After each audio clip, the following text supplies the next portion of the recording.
What's up guys, it's Gavin and we're back, and guess what today is? Today, it's just a regular old day in quarantine life, but we need to get a workout in. So what we're gonna do is we're gonna go over my quarantine workouts. Basically, we're gonna do some easy, simple movements that anybody can do at home and have fun with it. I mean, if you're not enjoying it and you're not struggling a little bit, then you're not doing it right. So what we need to do is we need to first get outside. So let's go.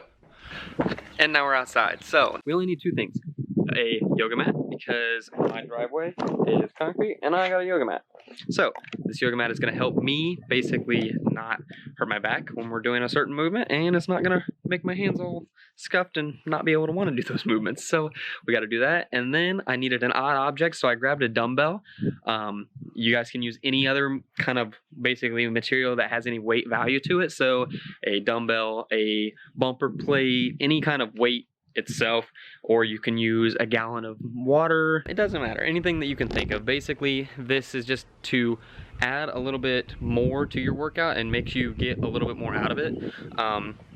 You're only going to need it for 2 movements out of the 3 movements that we're going to be doing. The 3 movements that we are doing are as follows. We got push-ups, we got sit-ups, and we got squats. And what I call them air squats or goblet squats, they're all the same. Basically, we're doing our squats with a weight for me, because that's what I'm choosing to do, or you could do it with no weights at all and you could just do a regular air squat. Air squats are simple. You're just squatting below parallel, coming back up when your hips are fully extended open, and that's it. So as we get on, we're gonna have to demonstrate these 3 movements. I'm gonna tell you the circuit that I'm gonna do, and then we're gonna get to it. So this is our quarantine workout. Let's go. So first we're gonna start out with a push-up, and we have 3 different variations of this. Our first variation is just gonna be the regular push-up. This is where you start, and basically your toes and your hands are the only things touching the ground. Everything else is in a tight position. You're keeping your core engaged and everything else is engaged. You're going to start from a plank position on your hands, and you're going to drop down until your chest is touching the ground, and then you're going to drive back up. You're going to make sure you want to press through your triceps like so. You're going to make sure that you want to push out and extend and then drop straight back down. The faster these movements are, the easier it'll be, but you do not want to lose focus of the movement. The second variation of this movement is a kneeling push-up. This one makes it a little bit easier because you're not having your whole body engaged. You're only having from your knees up engaged.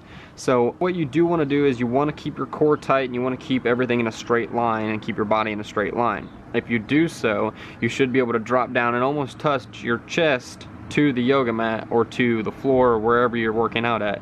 You should be able to touch your chest down to the ground and push away. As I'm saying this, make sure you drive straight through just like you did your first time around. In these negative descent push-ups, you're going to want to basically hold the hollow position, keep your toes and your hands the only thing that are going to be on the ground. Make sure your core is engaged, tighten it up really tight, make sure you have a flat back. You're going to lower yourself down, try to count out to 5 seconds. You want to take it nice and slow. The longer you descend, the more work you're putting in.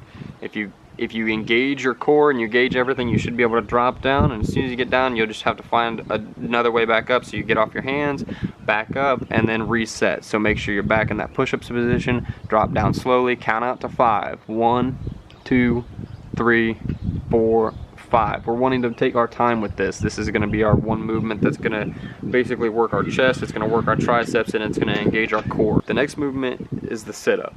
The sit-up is fairly easy. What you're wanting to do is you're wanting to lay flat on your back, and we have 2 different ways of putting our feet. You can either put them in a butterfly motion where your toes and your feet are put together like a sandwich, or you can set them apart almost like in a squat position where your feet are going to be outside the yoga mat and you're basically going to have your knees pointing to the sky. You don't have to choose one or the other. It doesn't really matter. They're both going to get you to where you need to be, but you need to make sure that you're doing 2 specific tasks if you choose one. So if you choose to point your knees towards the sky, you need to make sure you get your hands past your toes. That is the goal. That is the furthest part you need to activate that setup.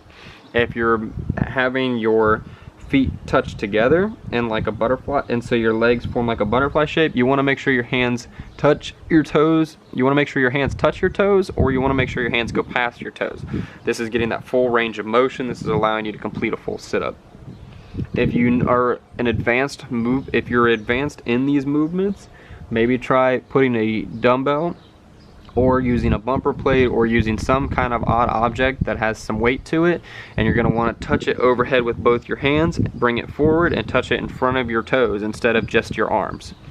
This allows you to, this makes you have to engage your core more, and it takes more strength to be able to do that movement. It's going to be harder, but it's also going to challenge you, but it'll be worth it in the end. Our last movement is our squat, and now you have two ways of doing this. You can either do a straight air squat, which is with no weight, or you can do a squat with weight. The squat goes as follows. You're going to hold your dumbbell, you're going to have it palms on the inside of your dumbbell, holding one of the ends of the dumbbell. You're going to have it hanging, and you're just going to squat straight down and stand straight up. This squat is just like the air squat. You're going to want to make sure that your knees, or you want to make sure that your butt and your hips drop down below 90 degrees. That allows you to get to that squatting position. You're going to stand right back up. Make sure you drive through your heels, not through your toes. This allows you to keep your squat straight, and this allows you to actually do the movement correctly. Now, another thing is you want to engage your back and engage your core. You might not realize this, but we do use our core in our squats, and we're not going to fall over and round our back out, because if we do that, we could actually injure ourselves. So we want to take it nice and slow. For anybody that's starting out, maybe start out with the air squat. It's just body weight movement. You're going to drop down below parallel and drive back up. I know it is challenging, but we're trying to challenge ourselves for this. We want to get the most out of our quarantine workout. So let's get into the circuit.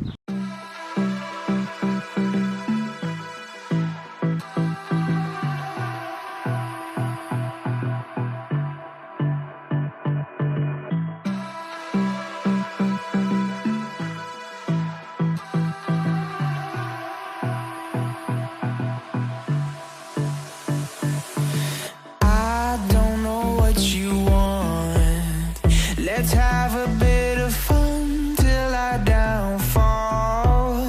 My love, if you feel like I do right now, don't say you're on the run to the other side, my love.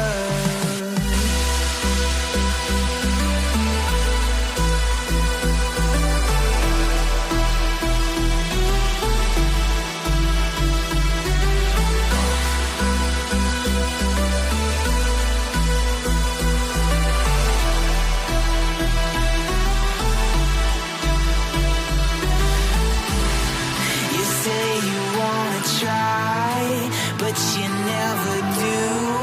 Sugar, there's a reason why we lose. You say you wanna cry, but you never do. Sugar, there's a reason why we lose.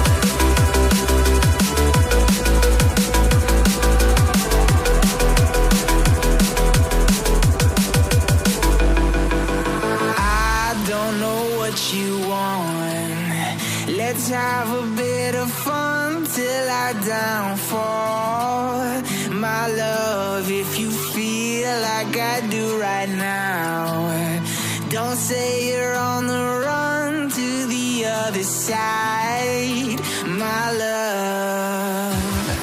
You say you wanna try, but you never do. Sugar, there's a reason why we lose. We just finished up that workout. It wasn't bad. It was only about 5-6 minutes. It's a quick burner. It's quick. It's easy. It's the workout that I've been doing for quarantine for quite a while. It's just an easy workout that you can get done in no time flat. So just pick a movement and go with it. So the 3 movements that we had to go back over is the push-ups, sit-ups, and air squats.